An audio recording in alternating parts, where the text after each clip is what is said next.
Well, hello, model car fans. Welcome to the Muscle Car Modeler. My name is Ral, and also guest starring with us today is Ryan. Hi. My boy Ryan here. So I'm going to teach him a little bit about this car, Yep. and along with you guys, share you some facts.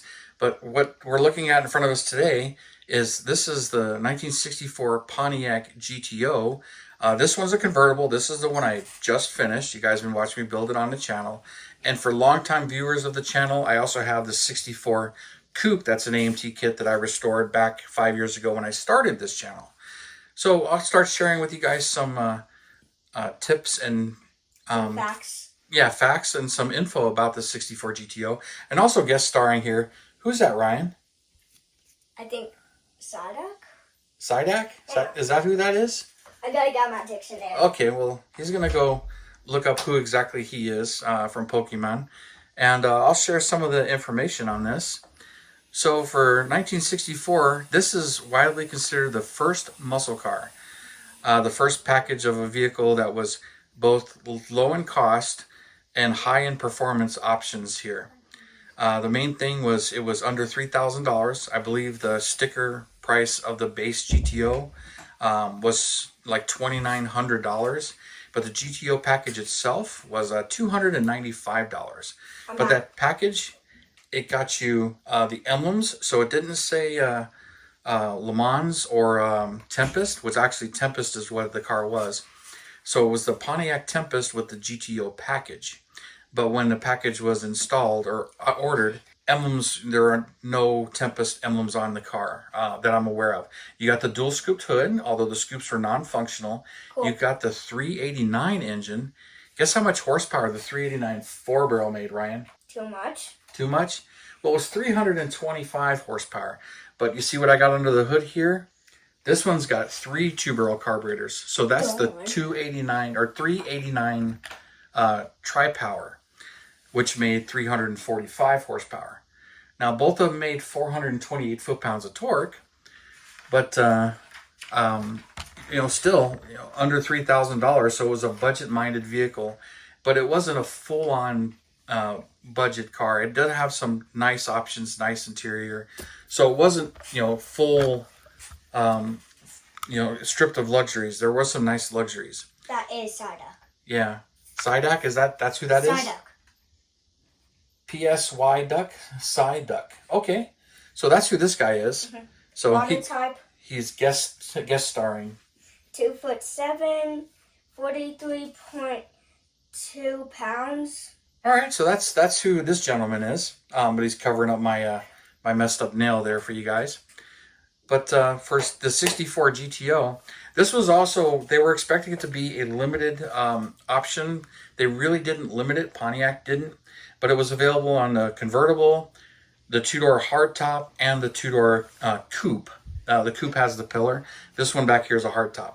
Now, the hardtop is obviously the most common one, but convertibles and coupes. It's kind of funny. Pontiac was only really expecting that they would sell about 5,000 of them. Huh? But they actually sold 32,000 of them. Doink. Yeah. The convertibles alone, there were 6,600 convertibles. Wow. The hardtops right here, that one, it was something like 18,000. Trying to remember the number. Huh? And then the Post sedan, the 2-door sedan, that one was a little over 7,000. So it did really well. And partly because of how Pontiac advertised them. They did exaggerate their advertising, and legend had it that Royal Pontiac also installed a 421 in one of them for the test drivers to get the quarter-mile times. So it was heavily bragged that it was just as fast as the Ferrari GTO, especially the 0 to 100. They claimed it was, but that was Pontiac advertising. Other places tried to duplicate that, but they could not. But so it's kind of fun to look at those articles and see what they were claiming. So Ryan, what do you think GTO stands for? It's got a few nicknames. They call it the Tiger. They also call it the Goat. Gotta go. The Goat. That's one of the nicknames. Got to go. Well, it could also mean gas, tire, and oil. That's one of the advertisements actually said that, kind of a joke. No, it means Gran Turissimo Ombligato. It's Italian. That's what GTO actually means. Pontiac kind of referred to it as that, kind of didn't. So when it came to the GTO and some of the other options that were on this, it did come with a 3-speed manual tranny, but the 4-speed was optional along with the automatic. Wow. I believe the automatic was a 2-speed power glide, and then 3-speed manual and 4-speed. I don't believe there was a 3-speed automatic, but I'm not 100% sure on that. Redline tires were pretty much standard on the GTO package. And these were kind of a nice little wheel. I believe it was kind of more of a hubcap, but it definitely got bigger, wider tires. And like a sport wood steering wheel, which I was replicating here. But we'll take this outside. We'll show it off in the sun, and I'll tell you more about how I actually built this particular car. Well, here we are out in the Arizona sun looking at this 64 GTO convertible. And this is... well, technically it's Mazda Soul Red, which is what I use from Scale Finishes. It's a nice maroon color, but it's really bright when the sun hits it. So it's a really nice, vibrant red. And I really like this color. I used it on another one, and I had quite a bit left. And I just like how this really looks. So it's quite the eye catcher, really. And so this is looking really good in the sun, and the sun really makes it pop with that metallic. There's a little bit of pearl in it and everything, and how those emblems came out after polishing them. They look really, really good there. So you got your tail lights here. Look at that. With the almost all the way across, but that's just how the 64 GTOs were. And those red line tires and those hubcaps looking really, really good there. But really, really pleased with how this thing came out and how it looks, being a Modelhaus resin kit that I whacked the roof off and everything just to make it a convertible. But real pleased with this one. So hoping you're enjoying it here in the sunlight. Go around one more time, looking at the chrome and the blackout and all of that is popping in the sun, the hood scoops and everything. We know they're really not that functional. But yeah, this thing's looking really good in the sun. And that interior there, just even though it's all black, you probably burn a little bit, being pretty much all vinyl and everything. So everything being vinyl and chrome, yeah, you would probably have some scars and everything holding on to some of that stuff. But yeah, that's looking great. So let's head on back inside.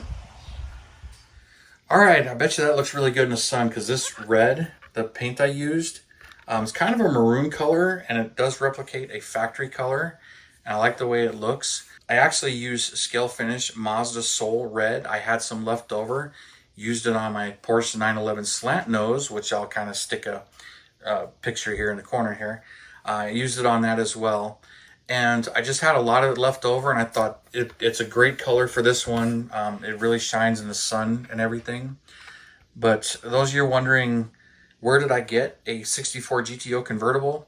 Well, there was really only one kit of it, and I don't have that. It was a Johnny Lightning kit, I believe. Oh, cool. But this was a resin copy from Modelhaus of this 64 AMT GTO. When I was building this, I was looking for parts and parts kits, and I ran into a full-on resin kit from Modelhaus. So this is an all resin kit. And I had actually, the roof was damaged right here. The A-pillar was broken.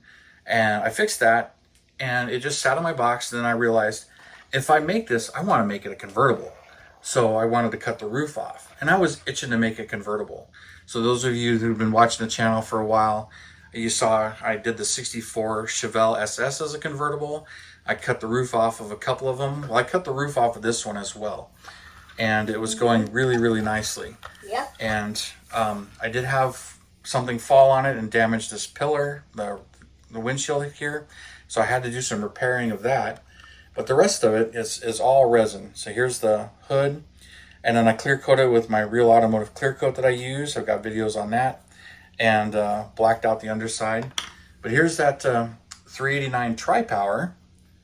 There you go. And the GTO package did include chrome valve covers and chrome air cleaners. Cool. And just kind of a bit of a dress up, because it was fast for what it was, especially in its price class at the time. But it was still a pretty nice car. So for the what you got for the value, it's no wonder it was a sales takeoff for what was going on. How did you paint the engine exactly like that? It was airbrush. I used just some paint I had. I think I kind of cheated a little bit because the 64 Pontiac was a non-metallic or bright blue like that. So I used some blue I had that was real similar. I think I actually used Ford Grabber blue because that's what I had that was similar. But this one's a little bit lighter blue, and I'm not sure what I used on this one. But they're real similar. Both of them are tri-powers because I kind of like to do the fully loaded cars. And while this one, the whole chassis was resin, came with it. It came with just about everything. Came with the wheels and tires. So it was a pretty complete kit. The boot, since I cut the convertible top off, that's from the AMT 65 GTO Convertible, and it fit beautifully. So after cutting the roof and smoothing it down, this thing pretty much fit. I didn't have to do anything to the interior tub, and I didn't have to do anything else. Let's get this hair out of the way. But since it was there, the console is actually, it's a resin copy of what was available in the 64 Le Mans convertible from AMT. So that's an AMT part, but it didn't come in the GTO kit. It was missing, from what I understand. And it also works on a 65, but Kevin at Missing Link, he was casting those, and I'm not sure if they're still currently available or not, but I'd gotten a few of them and saved one for this kit. And Cool. I believe I used one in this one as well. Hey, another question. Yeah, it's How in did there. you get the roof the same thing, but just only a different color? Well, that's just whatever color you choose to paint it. That's one of the fun things about having the exact same model kit, where these are technically the exact same kit, but you don't have to build it the same way. Like Sure. this one, I picked a completely different color. I went with black interior instead of a white interior. Yep. And then I cut the roof off. So technically, starting with the same model kit, I'm coming out with something completely different. Yep. All right. And then the whole engine, I came from the 65 GTO kit. Same with the engine in that one. Because this one was a rebuilder and it was missing the engine. This one has the correct 64 wheels, or that one actually has the 65 wheels. Didn't realize that at the time when I built it. And a little more 64 steering wheel. Both steering wheels are nice, but they're actually a little bit different. And I love those taillights. The taillights actually light up in the end. The center section is just painted to look like taillight, but it's not. And then the Pontiac letters. Hey, quick note, you sharp-eyed viewers that might have seen this and I saw it during editing. I had the Pontiac upside down on the taillights, if you notice that. And I immediately noticed that, and I had to pop that panel out and fix it. So quickly edited and fixed that. So kind of funny seeing it on the big screen, but I missed it with my own eyes. Didn't realize I glued it in upside down. So haha, but quickly fixed. Of course, the 64 on the plate there, and the backup lights and everything. So this one is done, and I like how it's really looking, especially out in the sun. I really like this dark maroon. It just sets this car off. Same. And then another thing that's kind of interesting, this outside rearview mirror, that's an option in 64. I was half tempted to leave it off or put it on the fender, because sometimes the dealers put them on the fender or they put them on the door. It was wherever the dealers put it.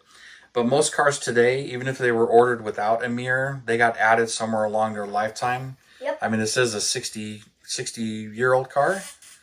So it's kind of weird to think about that 64 to now is 60 years ago, 61 years ago. But it's a really cool car, and I got this one done, and I'm really, really happy with it. I hope you guys really like it as well. So with that, I'm going to finish off here, and thank you guys for tuning in, subscribing, and all your comments and everything. And Ryan, what do you think about them hitting the like button? Please, do that. Hit the like, subscribe, share, any of your comments. I really do appreciate it, you guys. And you guys, you have a wonderful weekend, and we'll see you next time. And comment down which video we should do next. Well, it doesn't quite work that way. But anyway, I got a few more projects in the line, and finishing up a few more, so you guys will see those. So you guys, you have a good weekend. We'll see you next time.